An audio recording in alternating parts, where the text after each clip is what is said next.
people in the business world don't usually like talking to yogis. It's uncomfortable for them. It seems way out of their paradigm. There's obviously some people that cross over. They might go to a yoga class here and there, or they might listen to certain teachings, but the majority of people are like, how do I just get better at my work? And they don't really see yoga as the way to do that. Whereas I find yoga is a system of a series of methods, techniques, processes, a very systematic approach to improving oneself and manifesting one's fullest potential. That was Vish Chatterjee, and I'm Henry Winslow. You're listening to Dharma Talk.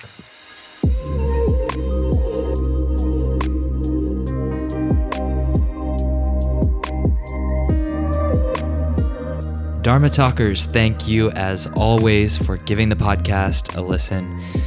I'm grateful for you. I'm grateful you're here.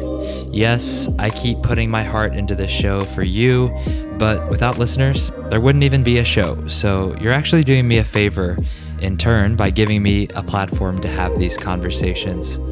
I learned something from every single one of them, so consider it a fair exchange. Just like business.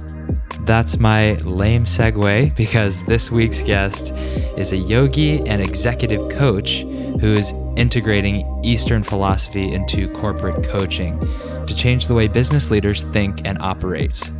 More to come on that shortly, but first, please subscribe to Dharma Talk.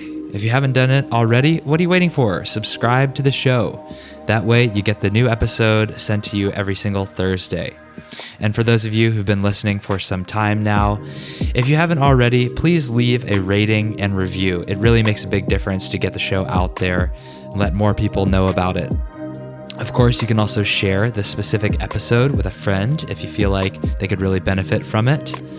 And if you have the financial means to do so, please consider making a donation.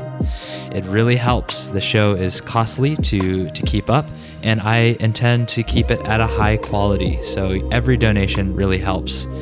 And with that being said, I would like to thank Ute Gottman and Dion Prezenal, both of whom made a donation last week to support the show.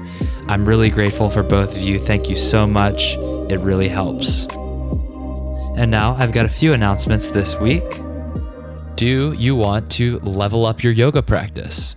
Well, check out the Henry Yoga app, my brand new 40-day, 40 minutes daily program for anyone looking to get serious about yoga. Sign up and get your first 2 classes free at henryyoga.com. Yogis, I am gearing up for my final set of workshops for 2019, which is going down at the Yoga Dojo in Richmond, Virginia, my hometown.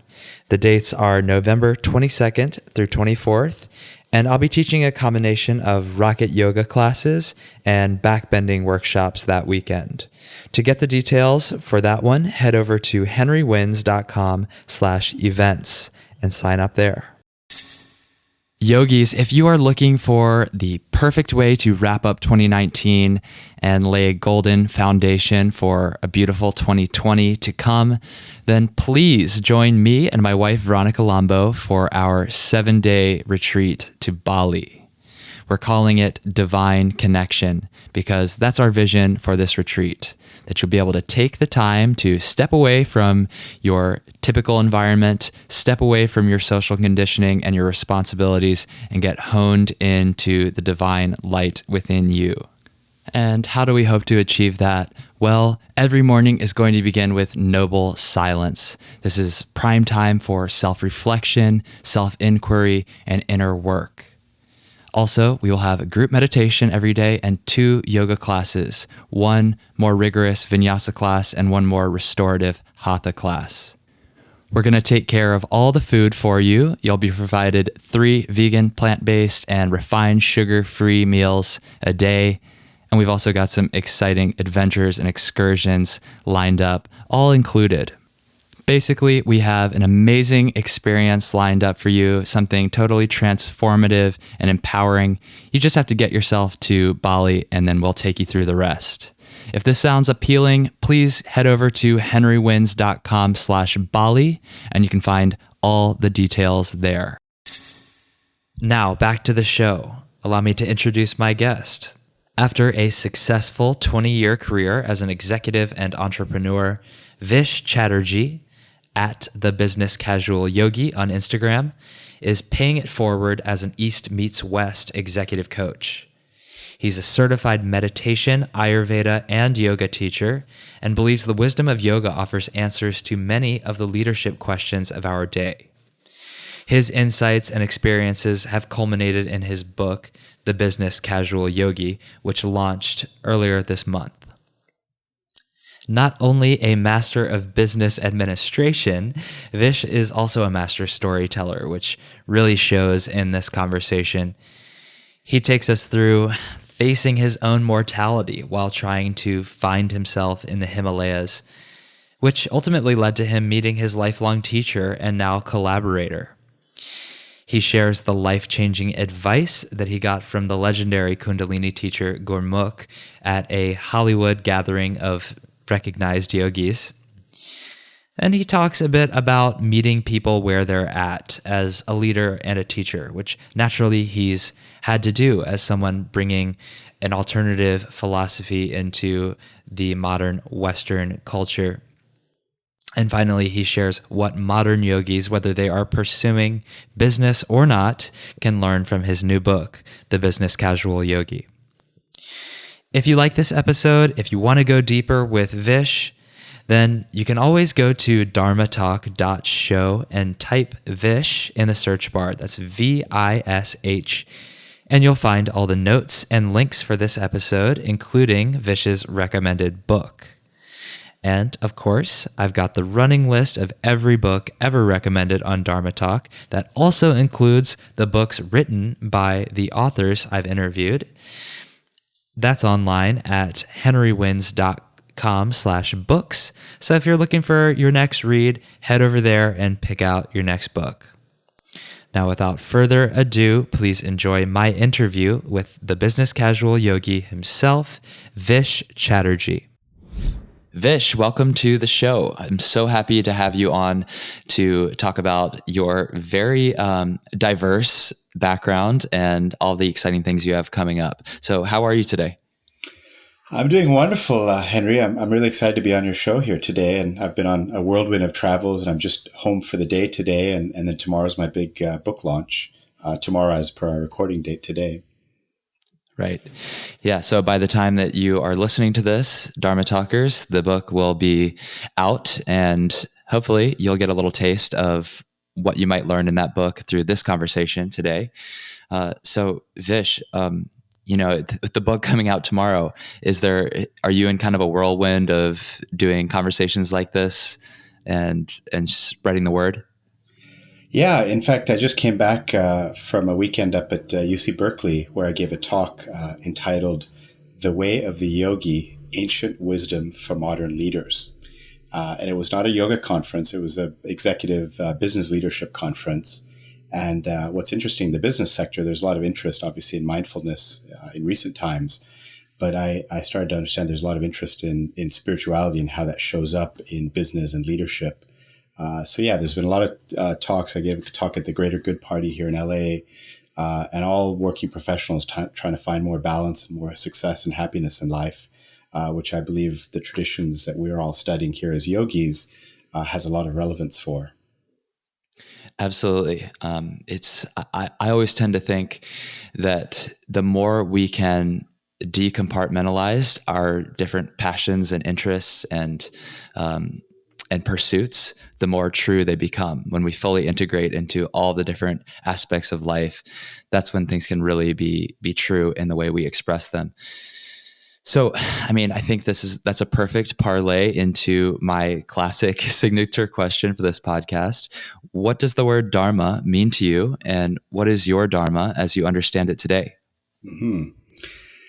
So it's a big question on multiple levels, one from a definition point of view and one on the evolution of what my Dharma has been in my own life.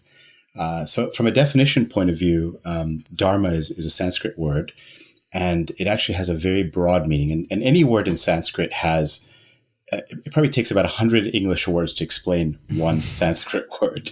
Very rich language.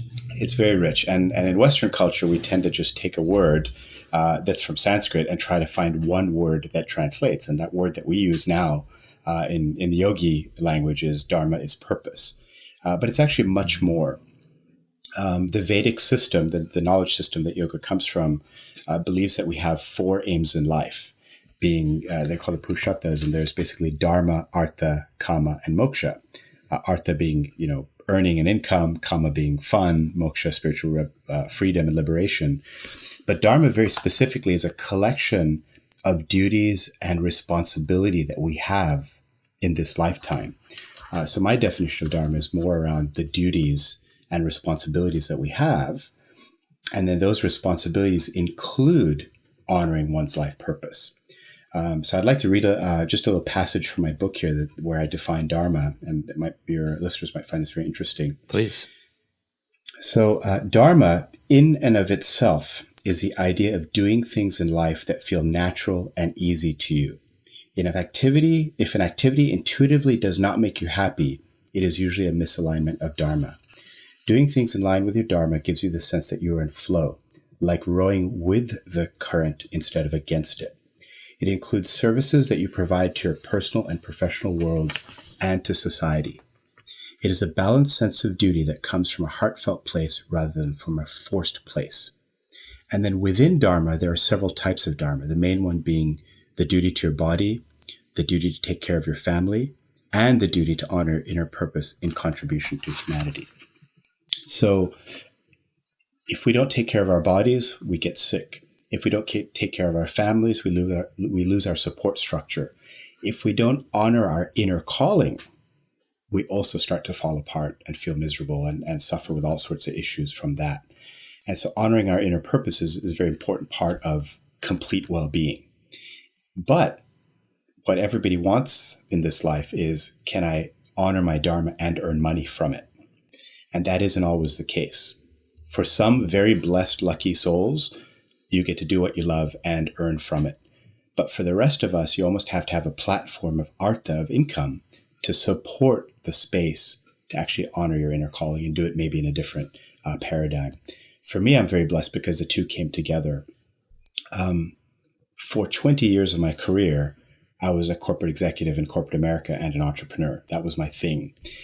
And so even 5 years ago, if you'd asked me, what is your dharma?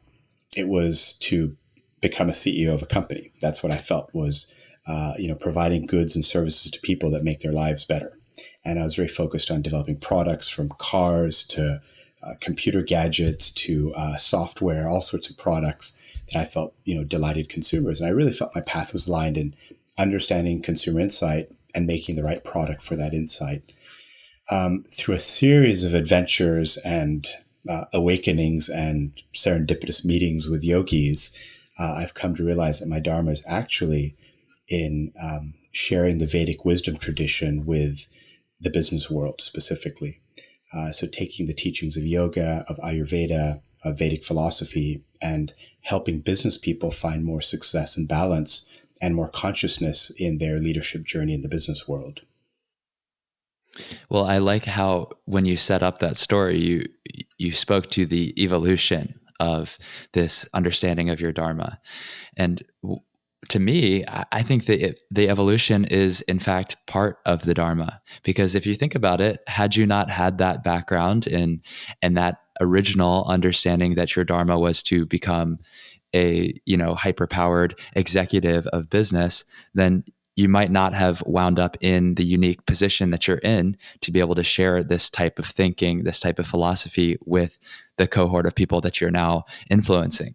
So it all kind of works out perfectly, doesn't it? It all works out perfectly. But I think at the time, you have moments where you're like, wow, what did I do with my life? Or why did I do that? Or I took a wrong turn here. But every turn we make is part of our evolution and part of our journey to discover our purpose and manifest it more fully. And, as I look back on my last 20 years of career, there's definitely a thread of understanding people and helping solve some unmet need for them. And it used to be through a product, and now it's through helping them understand themselves better through spiritual intelligence. So there's always this common thread. And, when I switched about 2 years ago full-time into coaching, teaching meditation, teaching yoga, teaching Ayurveda and writing, it seems the only person surprised at my switch was me. Mm-hmm. Every one of my friends is like, well, obviously you were born for that. So sometimes people around us seem to know better than we do what our inner calling really is. Yeah. And why do you think that is? And I agree with you, but why do you think that is? I think, I mean, we're all spiritual beings at the end of the day, having a human experience, and sometimes our human experience is so all encompassing that we forget our spirituality inside. We just live the human experience, and we're stuck with that, and that's sort of what colors our perspective. But when you meet people, you have a gut sense, and that comes from your spiritual intelligence. And so when you first get to know people, your gut sense is very clear what makes that person tick. You may not be able to articulate it. You may not be able to explain it. People might not be able to guide you on that. But when you get it right, everybody intuitively knows and says, oh yeah, you got it right. So it's not like I could ask any of those people 10 years ago, hey, what's my path? But when I reveal my path, everybody around me is like, oh yeah, that's what it was. That's what I intuitively felt. I just couldn't articulate it at that time and that point in your journey. Right, right. You mentioned in a definition of Dharma that you're in Dharma, you're in alignment when things are flowing easily and your work makes you intuitively happy. It's like you're rowing with the current.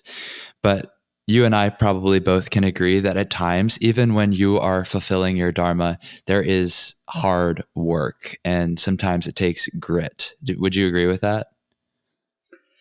Yeah, completely.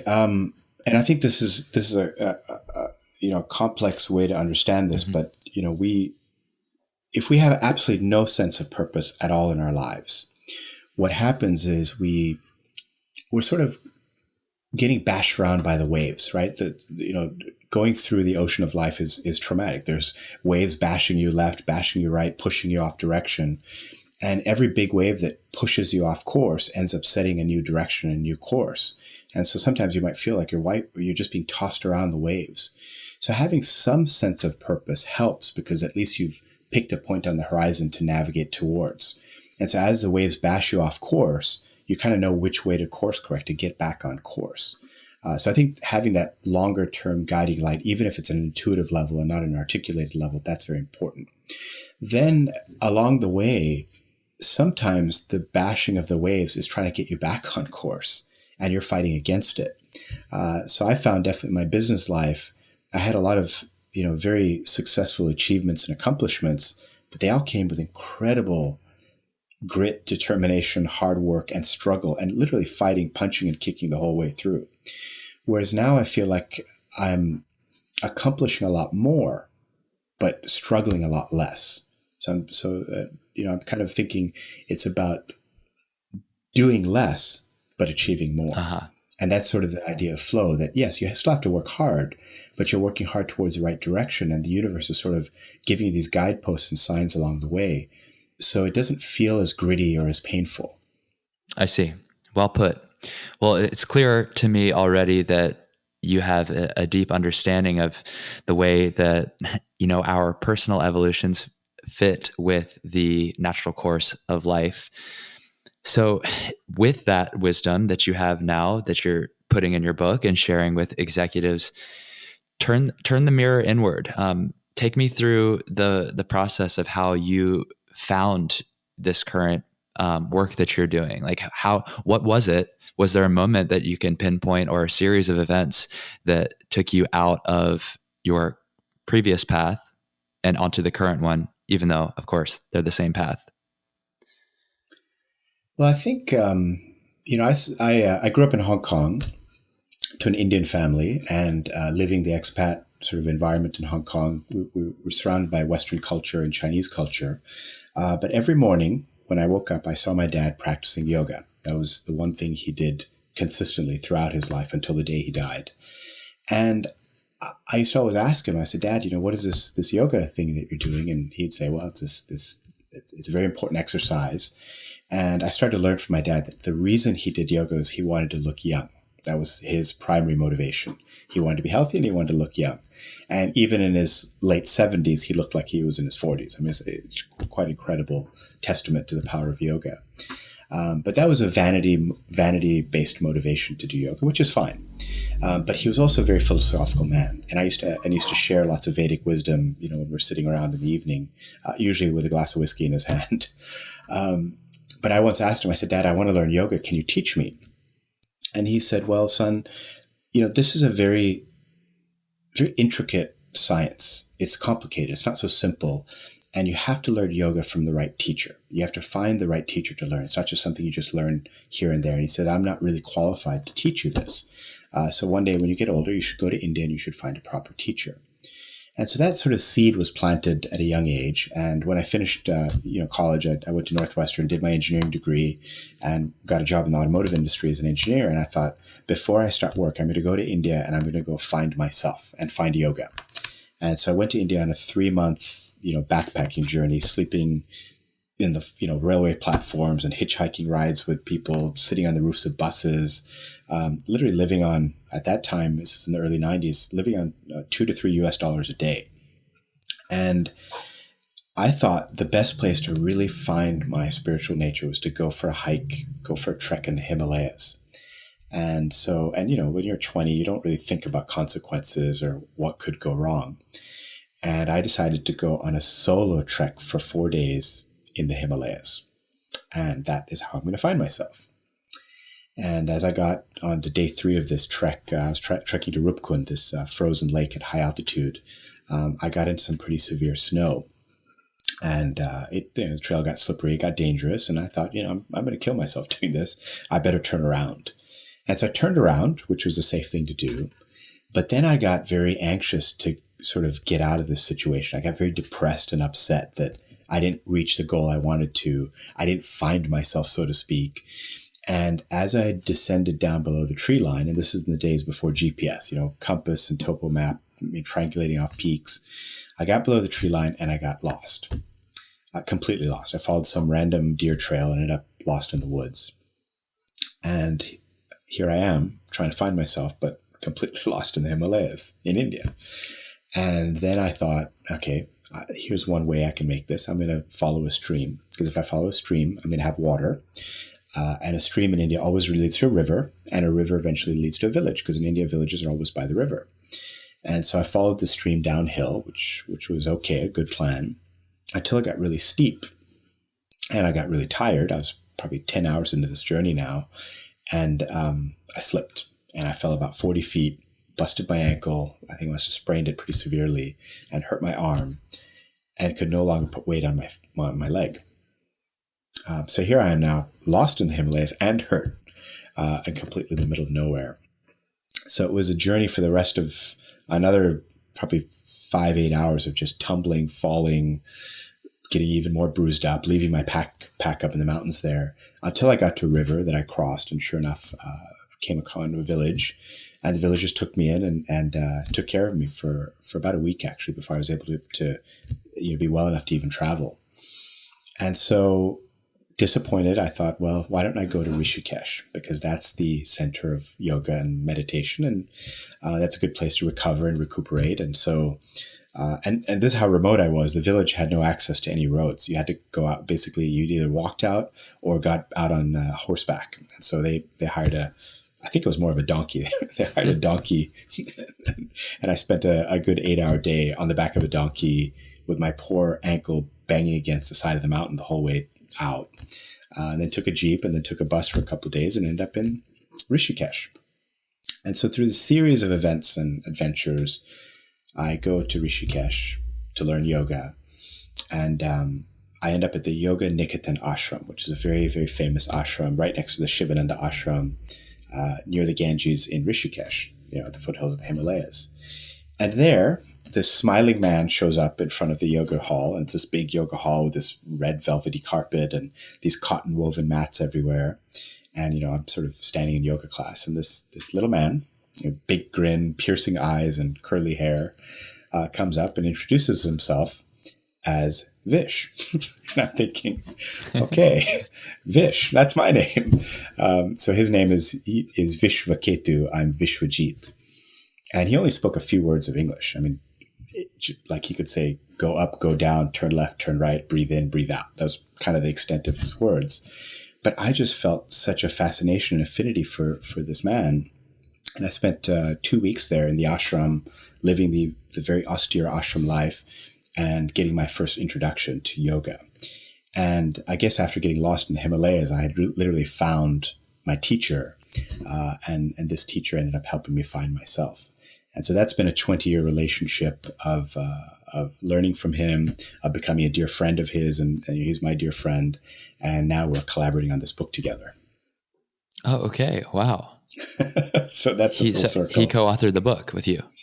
Yeah, his English isn't at the point where he could write necessarily, but a lot of his teachings and wisdom are reflected in the book. I understand.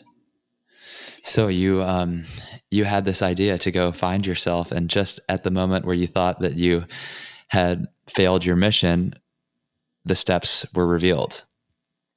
Yeah, and very early steps, because even though I was studying in a traditional ashram environment and from a Himalayan yoga master, somebody that had himself studied in the guru lineage tradition in the forests of the Himalayas, in the Natal lineage specifically, I still, even with these great blessings of meeting a teacher like that, I was still insistent that my life is in the business world. So I went, came back to the US after those travels and started my corporate career, and spent 20 years in corporate America, rising up the ranks and coming into leadership positions, but just maintaining a daily morning yoga practice. That was my thing. And what did that yoga practice entail? Well, it started with when you come back from India, it's a very disciplined hour and a half morning practice of chanting, pranayama, asana, shavasana, and a good meditation. And as business life took over and things got busier and busier, I would, call up Vishvketu and say, Vishvketu, I don't have time for an hour and a half. I'm going to do an hour, and then it would be a call a year or two later. I don't have time for a 30-minute practice. I have 12 minutes. What can I do in 12 minutes? So he would write out these little programs. He was so sweet. He'd write out these little programs for me. Say, okay, here's a 12-minute yoga program for you, Vish. Mm-hmm. It became 12 minutes, and then it became sporadic along the way. And it wasn't until about 3 years ago that when I exited the corporate path, that my practice was much more diligent and longer and daily than it was, similar to what it was 20 years ago in a way. Mm-hmm. And did you find that there were repercussions when you started to cut back on your sadhana? Well, the amount of stress and chaos and difficult interactions that happen in leadership in a corporate setting, to recover from that requires a much deeper sadhana, a much deeper practice if you're using yoga as that compensating mechanism. The problem is when the going gets tough, you stop going to yoga. Unfortunately, that's what happens. And had I been more diligent, there could have been a lot of different outcomes from that in terms of my stress and my health. But you do what you can. Everybody's at a different place at a different time in their lives. But now I know very clearly that the yoga practice is central to developing senses that help you in the business world, actually. Mm-hmm. And so what was it that ended up leading you to leave the corporate world? So I was in the auto industry. I was an executive and first an engineer in the auto industry. Then I went back to school and did my MBA, and then went into the executive ranks of the automotive industry all the way till 2008, where I jumped out of autos into tech. And in the tech industry, I ended up starting several big businesses. One of them that ended up becoming a $200 million a year business, and then recruited to another company where in 2 years, our work, we ended up quintupling the stock price, so a 5x growth in the stock price. And from that, I took a cash out exit and decided to start my own company, an Internet of Things startup. And I ran that company for a few years with co-founder. The two of us co-founded it. And things seemed good at first. We built an early product. We got early revenue. We had a lot of interested big name customers that were paying for the product. And then things got really ugly when funding time came around. We were fundraising, and the investors just, for whatever reason, did not like my co-founder, and it was really difficult. And so they asked me to take him out of the company through our board, and this was really hard because he was the brains of the technology and my dear friend. And then here I was being asked to do something awful to a dear friend, and I sort of like the business mind versus the yogic mind, and my business mind overruled. And I said, all right, this is what I have to do. So I was awful to this friend of mine, kicked him out of the company, stripped him of his equity, pulled him off the board, restructured the company. And through this crazy implosion, I was so stressed out, I went to a retreat with Vish Chatterjee up in the Laurentian Mountains in Canada. And we were going for a walk, and I said, Vish Chatterjee, I'm having such a hard time with my business. Like, it just feels like my world is falling apart. I don't know what to do. And, these yogis, right? They know. So he sort of looked at me and he smiled. And he said, oh, Vishwajit, you do more yoga business. Your business will be okay. And then we continued walking, and I thought, what the hell does that mean? Yoga business? Yeah, what, this guy wants me to open a yoga studio or what? Or maybe he just wants me to help him. So, so I thought, okay, and I started helping him out, and I started, getting more involved with his own marketing and branding and positioning. And he founded a yoga ashram in Rishikesh. So I helped advise him along the way. And of course, he's a major teacher at Bhakti Fest, the big yoga festival in Joshua Tree in California. And so he was coming to Bhakti Fest to teach. And I thought, hey, here's my yoga business. Why don't I just volunteer and be his assistant? So he comes to LA, and I'm, carrying his bags around, opening doors for him, driving him around town. And when he came I think this was about 3 or 4 years ago, he came to Bhakti Fest to teach. And Gurmukh Khalsa, this Kundalini amazing mother of Kundalini yoga, invited him for dinner, and he asked if he could bring me and my wife along as guests. So we go to meet Gurmukh for dinner, and this is me doing my yoga business, driving Vishvketu to dinner with Gurmukh and sort of chaperoning him. And we go to this fancy home in the Hollywood Hills of one of her students, and there's all these yoga celebrities. The CEO of Wanderlust is there, and Arjuna, the drummer for Krishna Das, is there, and Gurmukh, of course, in her flowing robes and turban. And Vish Chatterjee introduced me. He said, this is my friend Vish. And, I'm wearing my usual business casual clothes, right? Everyone else is in yoga clothes. And Gurmukh is not fazed by my outward appearance. She says, nice to meet you, Vish. Where do you teach? And I sort of stared at her blankly. I teach? I was kind of looking behind me, wondering who she's talking to. Is me? And I said, I'm not a teacher. I don't teach. I'm a business guy. I start companies. I start divisions. I'm running a startup right now. I'm not a teacher. I'm just a student. I'm a student of this guy, actually. And she looked at me like I was some kid in second grade giving the wrong answer in school. She just like, it's like she stared into my soul and read a different answer. And she sort of, wagged her finger at me and said, Vish, how can you not teach? You have so much to share with this world. You must not die this lifetime just being a student. You must go and teach. And of course, Vishvketu looks at me, patient yogi, says, oh, so Vishwajit, you come teach at my next retreat, okay? So what am I going to say? Okay, sure. Yeah. So I taught at his next retreat, and I think it was very clear when I taught. And I did a class on Sankalpa Shakti, manifesting your goals, using Sankalpa Shakti. And I was on fire. I mean, that people could see it, like this different being sort of came out of me. And that was when things started shifting in my life, where, things in the startup started falling apart. I had random synchronicity. We call it synchronicity, but to me, it was very random. Somebody reached out and said, hey, I just got promoted to a VP of product. Will you come? Would you mind coming and coaching me? And I was like, I don't know what this coaching thing is, but sure, I'm up for it, right? Entrepreneur, I'll do it. And when I went to meet the CEO of that company, when he asked me my approach, and I shared all the businessy product management, P&L approach kind of things, he was literally yawning. And when he said, what else do you do? And I started sharing some of my spiritual, background, he said, that's what we need. You bring that to the table, you're hired as a coach. So that was sort of the main kind of a big opening up, that here's a guy who had sold his last company for $300 million, telling me that he needed more of a spiritual training for his executives. And so I started coaching, and then little by little, I started getting introduced to other people. People started referring me, and all of a sudden I had this coaching business organically growing. And then on the side, this startup that was imploding. And so I decided to double down on the coaching side. And so I thought, I need to go learn, I need to go study and really steep myself in these traditions that I've cursorily been following and learning for the last 20 years, but I want to go deeper.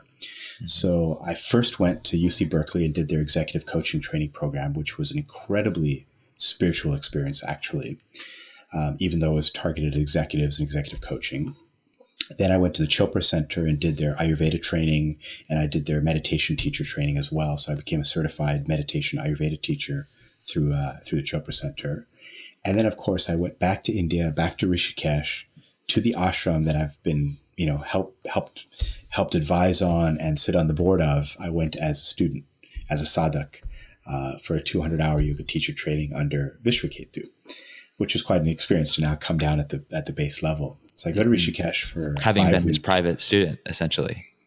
Yeah, being a private student and having been an advisor to him, and sitting on the board of the ashram, and then going in as a student, like everybody else, and reduced to the difficulties and challenges you go through as a student of a yoga teacher training, a very rigorous ashram program in Rishikesh. Mm-hmm.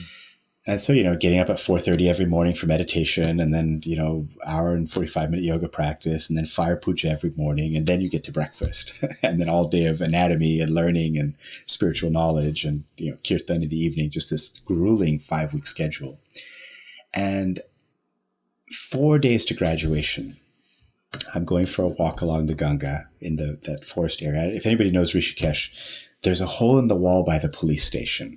And if you go through the hole in the wall of the police station, you end up in this beautiful forest walk by the Ganga River, where all the sadhus and babas live in the cave, in huts all around. And so going for a walk, the sun is setting, the river is flowing, this massive, beautiful Ganga River. And from the other direction comes this woman with a turban and flowing robes.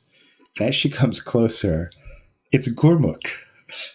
And I'm like, your guardian Gurmukh? angel, your Kundalini guardian angel. I'm like, Gurmukh? She's back. She's back. So I go up to her. I say, Gurmukh, this is incredible. I met you in LA about 1.5 years ago, and you completely changed my life. You told me I should go into teaching, and why am I not a teacher? And here I am completing my yoga teacher training in Rishikesh. And so she gave me this huge hug, and she was, she said, I'm so proud of you. And she said, I will be at your graduation. And so 4 days later, she came to the ashram and presided over some of the graduation ceremonies and gave me a blessing. And, it's just beautiful how all this worked out. And now the full circle comes forward, because in the book, she wrote a testimonial, which I'll read to you. She said, words do not have the capacity to express my love and respect for Yogrishi Vishvketu and Vish Chatterji.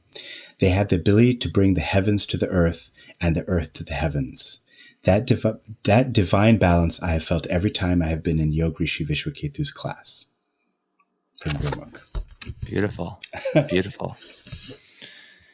So, wow. I mean, it almost sounds like mythology, how poetic that story unfolded. But I mean, of course I believe you, and Gurmukh is amazing. So I love that you got her blessing.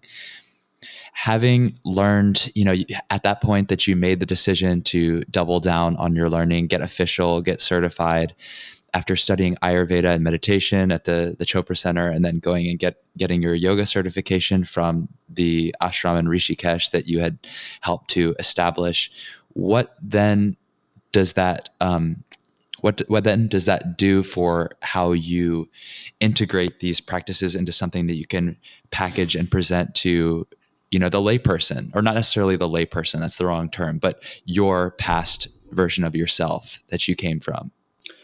Well, I position myself as an East meets West coach, because I combine the Western MBA tradition, for lack of a better word, the MBA tradition, the MBA wisdom and learning, the 20 years of corporate experience and speaking that language and being one with that particular tribe of mine. In fact, I feel like the corporate executive is my tribe in a lot of ways. I know I've been in their shoes. I've been in their stressful situations. I've felt that heartache and that sort of spiritual emptiness that comes sometimes in working in the corporate world. combined with Eastern traditions that is of my culture. I'm Indian by birth and origin. By lineage, I'm a Kulin Brahmin, which is the lineage of the keepers of the knowledge. And then having studied under the Natal lineage of Vishvketu and having studied Ayurveda. So I'm bringing all these together, this East meets West tradition. And the best way to describe it for a yoga audience is being a Vedic counselor. So recently, I've also been going deeper for the last few years into Jyotish, the Vedic astrology system. And so that's helped me really understand the framework here, where given the teachings and knowledge that we have as yogis, we have a lot of powerful insight to offer people on their journey. And as I said, everyone's on a spiritual journey. They just don't know it. As a spiritual practitioner, you start to help open that up in people. So I find that I end up opening up a spiritual journey for people in a lot of ways from that coaching approach. So people in the business world don't usually like talking to yogis. It's uncomfortable for them. It seems way out of their paradigm. There's obviously some people that cross over. They might go to a yoga class here and there, or they might listen to certain teachings, but the majority of people are like, how do I just get better at my work? And they don't really see yoga as the way to do that. Whereas I find yoga is a system of a series of methods, techniques, processes, a very systematic approach to improving oneself and manifesting one's fullest potential. That's exactly what somebody in the business world wants to do.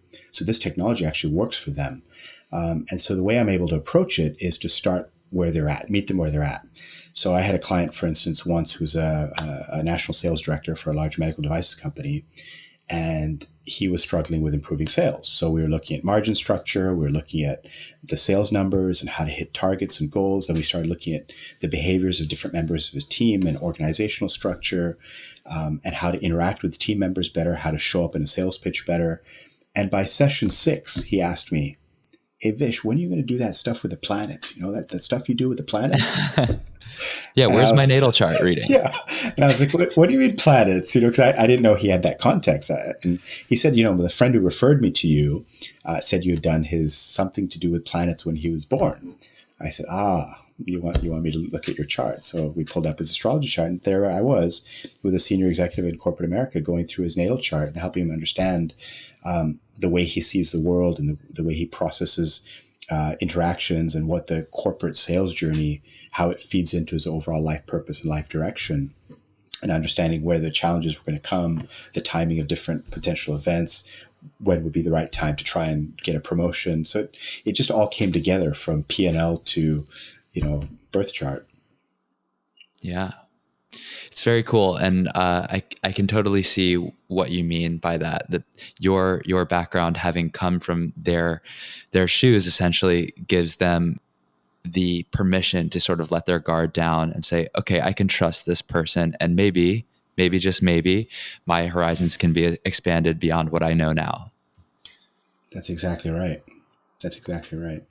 Have you gotten into a situation where you felt like, because of your outlook and your spiritual practice, you are not comfortable engaging with a certain prospect or client because you didn't feel that their values were aligned to yours? Has that kind of situation arisen for you? Well, it happens all the time, right? Because we all have a different set of values, and if we only work with the people that share similar values, we're sort of not doing the work on a broader scale. So yes, most of the time people have a different value system, but all of our values change over time. I had a different value system. If a Vedic astrologer had come to me 5 years ago, I probably would have punched him in the face. It just seemed like such a wacko, weird system. It just didn't make sense to me. I didn't know. Whereas now all of a sudden I'm a practitioner of it. So everybody's at a different place, and their value system, changes over time and over lifetimes. And so the thing is to meet somebody where they're at, and have compassion for where they are at in their journey. I've met people. I had an Indian client, actually, a very senior executive of a large Indian media company heading up the North American operation, and he'd just been transferred from India, from Bombay, and we were talking about a lot of issues he was having with building the team, and then getting the funding from the chairman of the company to build and grow a new division that he was managing. And so we started talking about the different interactions he was having with the chairman of the company. These things just kept coming up like this pattern, almost like a karmic pattern. And when I started asking him where these patterns first, where he might have first seen them in life, he came right back to childhood and started to see these patterns in his own father. And so there was his father and chairman situation, and they were all linked in his, they're all this consistent pattern. So I said, look, this is a karmic thing. Like it's a karmic thing that you're struggling with. And we have to break through this particular sanskara, so to speak, this groove that's carved in your journey. And he said to me, oh, yeah, I know all about karma. I said, great, tell me about it. And I'm thinking he's an Indian guy. I'm sure he understands multiple lifetimes and the karma and the work we do and the sanskaras from previous lifetimes.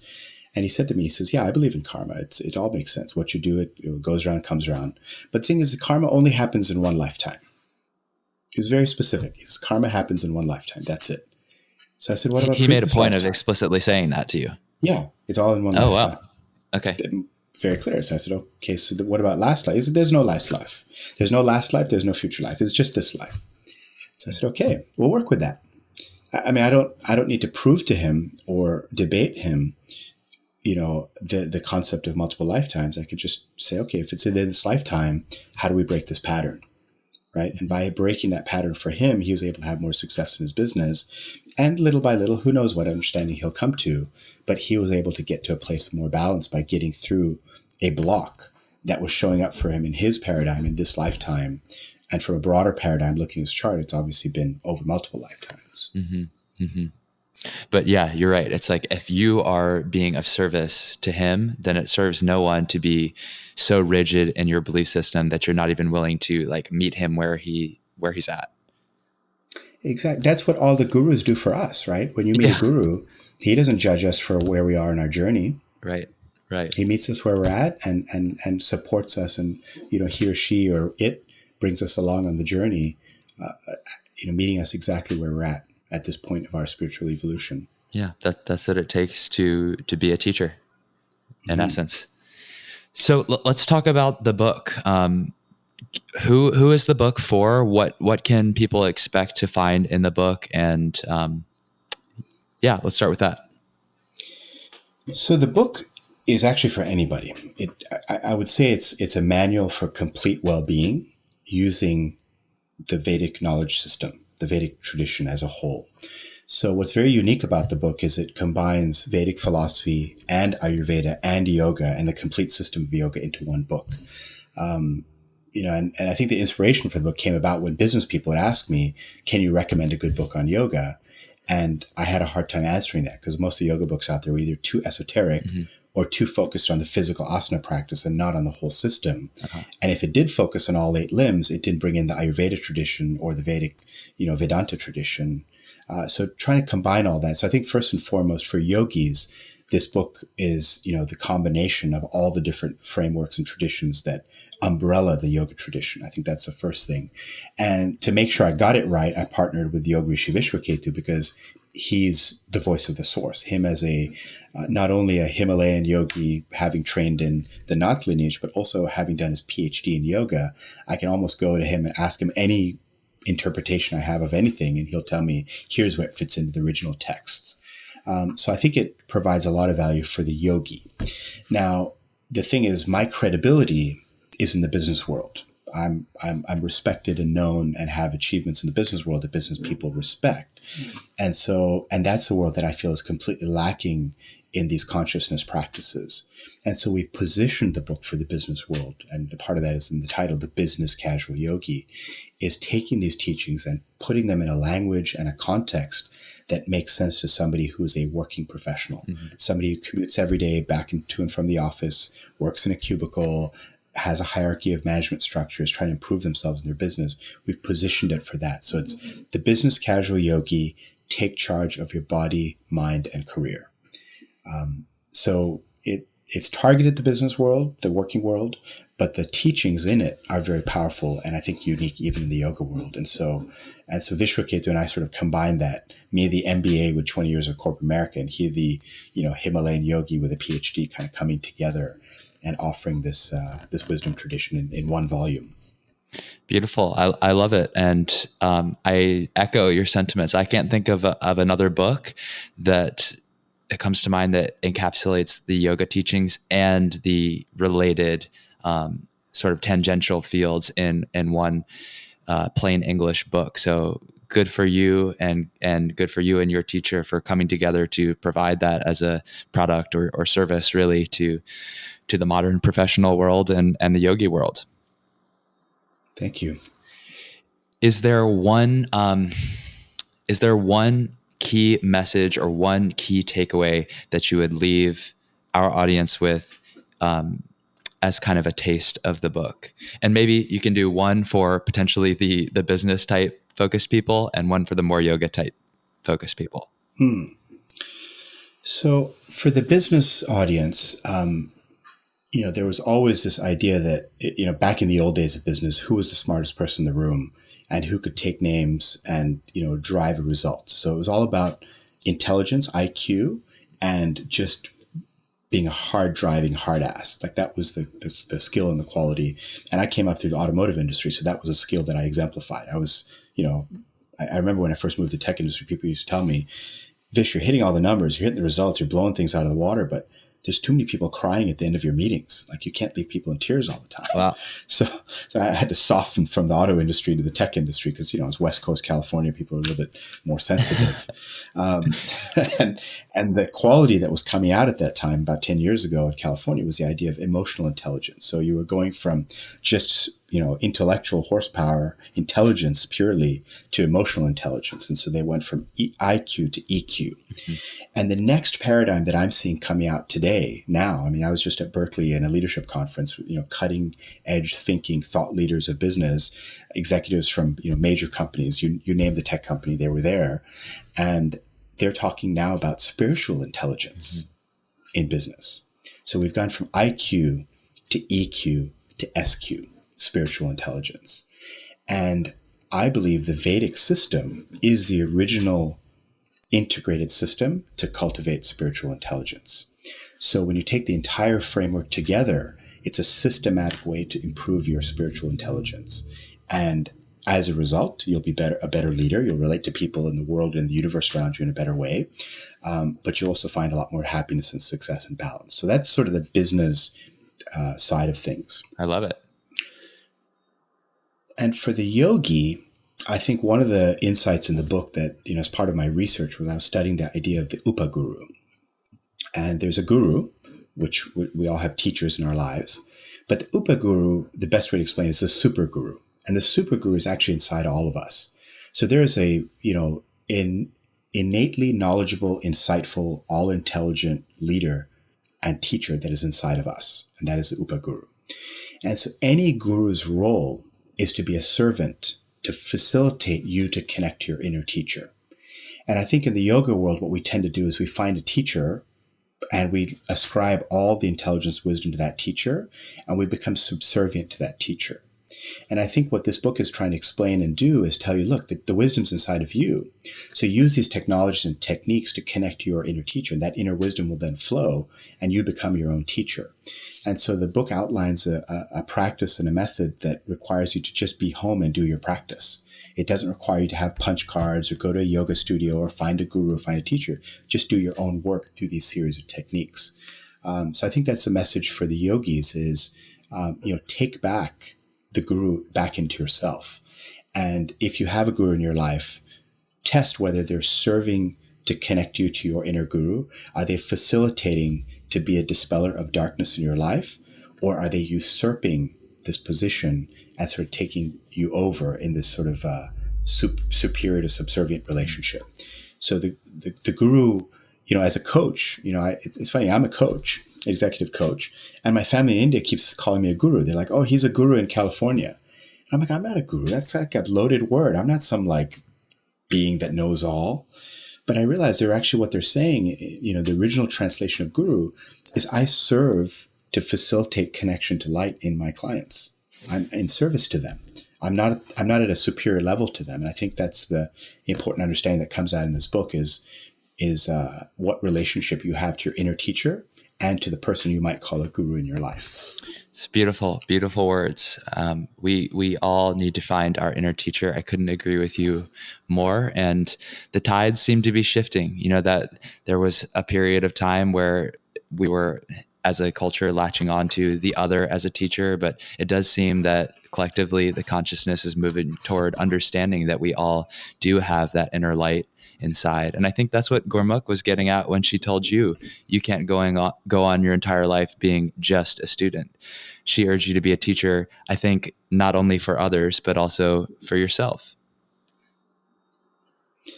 Yeah, that's right. I think, and that has to come from a journey of exploration, and like you said, there's some grit involved in that whole journey. There's heartache, there's pain, there's difficulty. You go through that, but that's part of our evolution. The other angle for this book that's very interesting is I was invited to give an all instructor webinar at the Chopra Center, and so they have about 3,000 certified instructors, and I gave a webinar to the whole group. And the director of certifications actually held up my book and said that this is a required reading for all instructors. And the reason being is that as a practitioner of yoga, all of us, wherever we're teaching, we are going to be teaching people in the working world. So if you operate a yoga studio or yoga coaching business, or, the work that you're doing, all these different things, private sessions, group sessions, all of it, granted, there will be people in your audience that are coming from the business world. And there's this divide between the business world and the yoga world. And I believe that divide can be bridged with the right language and the right context. And so if anything, this book will help you understand the mentality and context of the business world and the corporate working world to bridge that gap and share your language in the right way and share yoga in the right context to help you in your own business.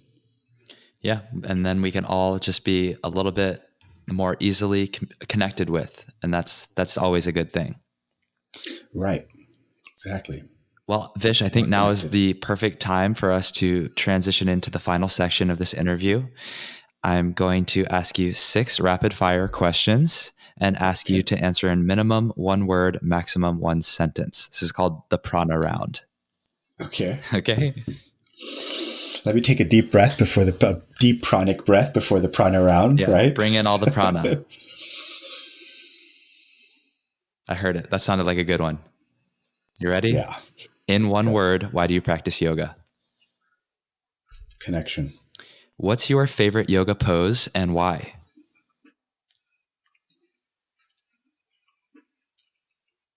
Shavasana or Padmasana. So both the lying down relaxation at the end of yoga practice or Padmasana, because that's where I feel we integrate the entire system into our being. Excellent. What is the single best cue or piece of advice that you've ever received from a teacher? This is one from Vishvketu. Firstly, listen to your body. Secondly, listen to me. Nice. I like that. Yeah. That's all about getting you into that inner teacher. Yeah. Firstly, listen to your body. Secondly, listen to me. Recommend 1 book, modern or ancient, for our audience, obviously aside from the Business Casual Yogi, which will be linked in the show notes. Let's see.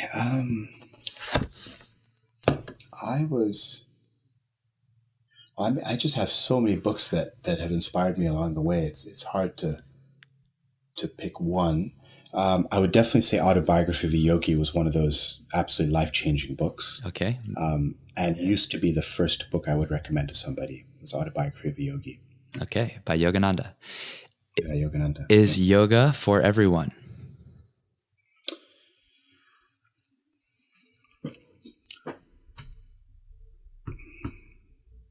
It's for everyone who's ready to evolve on their spiritual journey.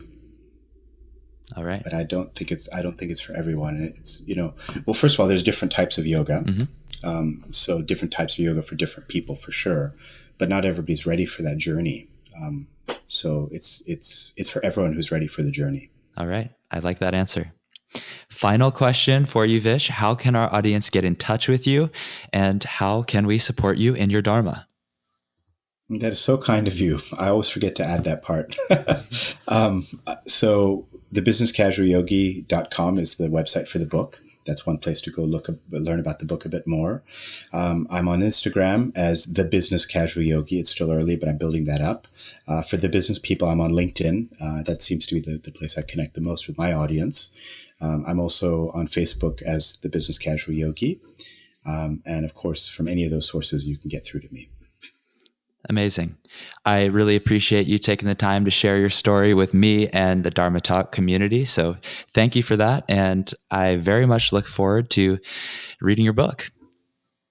It was a lovely conversation. I really enjoyed it. And thank you for having me on the show, and best of luck to you. And you, as I said to you before we even got started, you have just the incredible yoga radio voice, full of kindness and sweetness and heart. It's just beautiful. I think your sadhana comes through in your voice. It's very beautiful. Thank you for that. That's very kind. Thank you.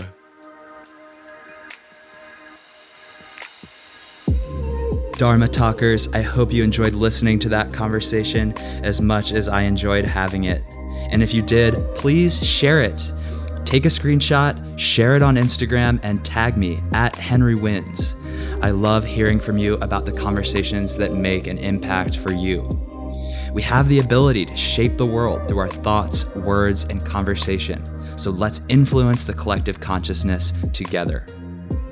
All my gratitude to Rory Wagstaff of Ease of Mind Productions for keeping our audio crisp and operations smooth, and to Patrick Kiebzak of Momentology Music and Art for supplying the powerful soundtrack to these conversations. Please remember to subscribe, rate, and review, and tune in to new episodes of Dharma Talk every Thursday. I'll speak to you next week, and until then, keep living your Dharma.